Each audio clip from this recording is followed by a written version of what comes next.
We have major panic underway. Oh, wait, no, evacuation. Panic comes second. Your government is preparing for the great panic.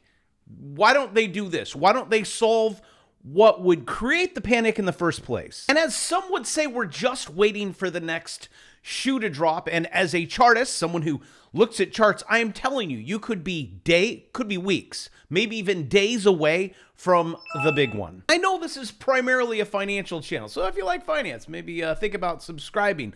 But when someone drops a bomb on your head, what do? Where do you run? Why is everyone out there running for iodine tablets? Talking about what shoe to drop, we have so many things that are happening.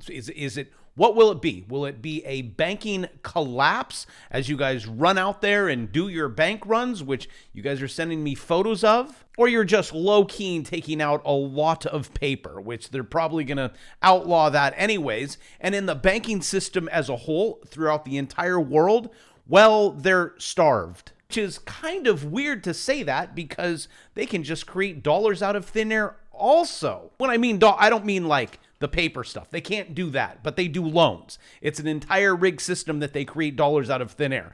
I've done that a bazillion times. You walk into a bank, I want a loan. Yes, here's your loan.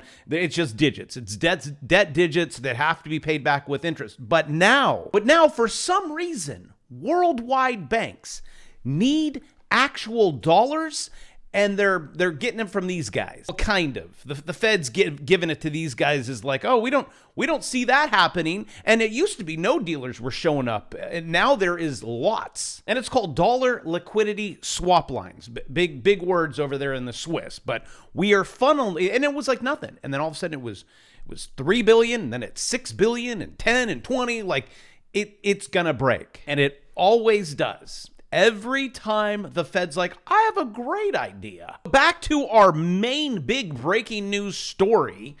Everyone is being told to get out. China, Russia, Ukraine, everyone get out. Because something big is going to happen. So we sit back with our popcorns and wonder, what is it going to be? And in Kherson, the civilians evacuated. Everyone out.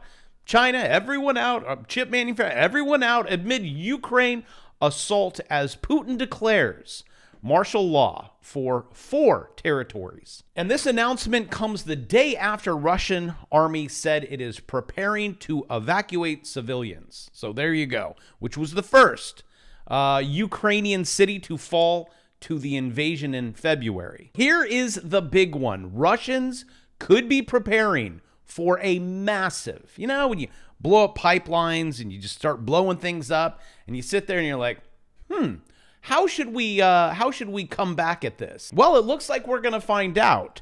Be preparing a massive scorched earth bombardment in response. And also real quick before I forget, you know how I had mentioned, I'm like, and Biden and get out, China, all that, chip manufacturers, this is what I was referring to. Biden's chip controls may force, I believe it already went through, Chinese Americans working in China's semiconductor firms to choose between their citizenship or their job, which that was last week, and I think it already went through. It looks like Biden's actually just stirring the hornet's nest just about everywhere. Oh, and another breaking news. This just doesn't stop.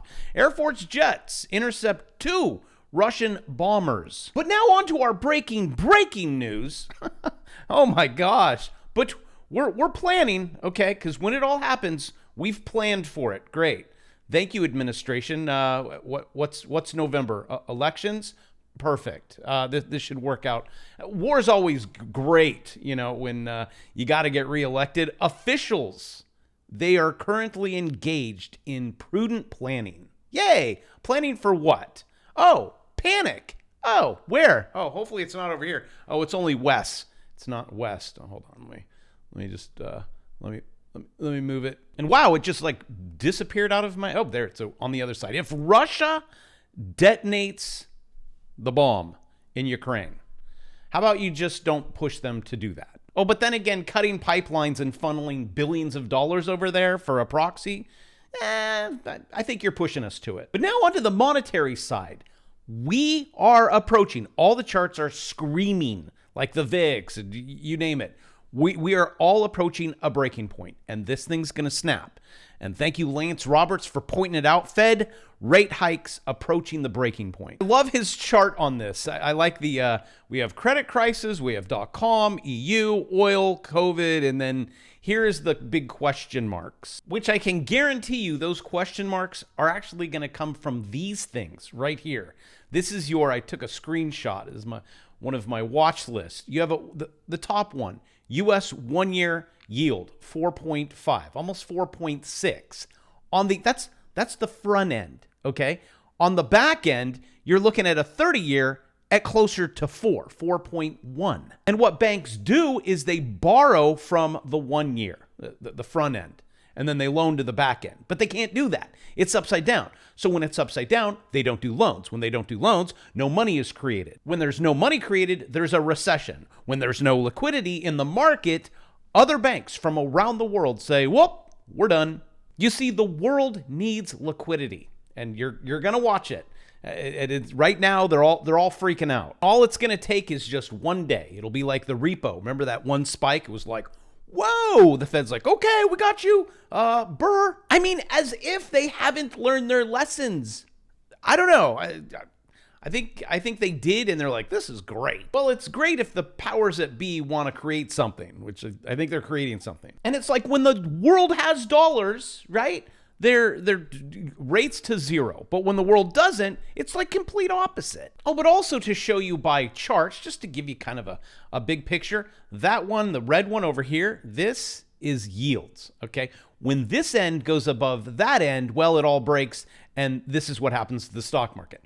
And then it fixes itself until the Fed gets involved again. We do it again. It actually happened before a little bit. That was 06, where we're like, oh my gosh, this is going the wrong way. Oh, it's going to correct itself. And then there is 08 and 09 stock market crash. Every single time we do it again, we start to come up on it. See on the left side gets above the right side or close to it, and wha-bam, there goes the market, and it recorrects. Now, guess what we are having? This is right now. I mean, might be a little off, but yeah, it just depends on how far I push my little red line. But do you see, we're like, well, actually on that, we're like that. And soon it's going to go like that. And then above my head, you get to see a stock market.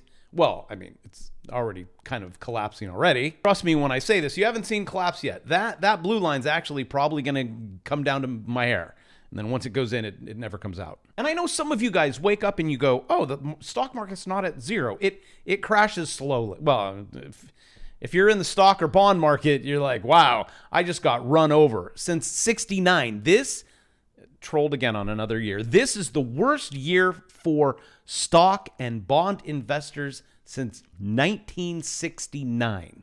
Here's what to do with your money. Well, thank you, Ryan, but you're a little late to the party. And it looks like Ryan's advice is buy investments on sale. Thank you, Ryan. I knew right away when that was your Getty image that is his name Ryan? It is name Ryan. Okay, sorry, my brain. But I did see a Jeremy over here, so I was a little, that was Getty image.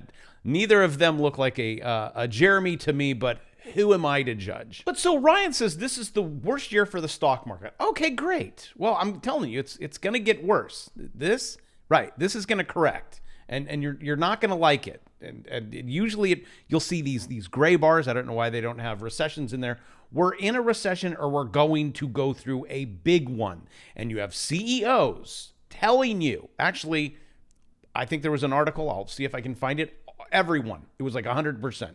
It's going to get bad. Even Jeff Bezos, the clown, is the latest to warn on the economy. Oh, saying it's time to batten down the hatches. I say, no, it's time to make money on the way down. Rather than Ryan saying, let's just catch some falling knives. Oh, and I did find the article. Almost all corporate executives believe that economic conditions are about to get significantly worse. And I say, great, let it get worse so you can profit from it rather than catching falling knives and listen to Jim Cramer on CNBC. I've been saying this over and over, and I'll try to make it really simple.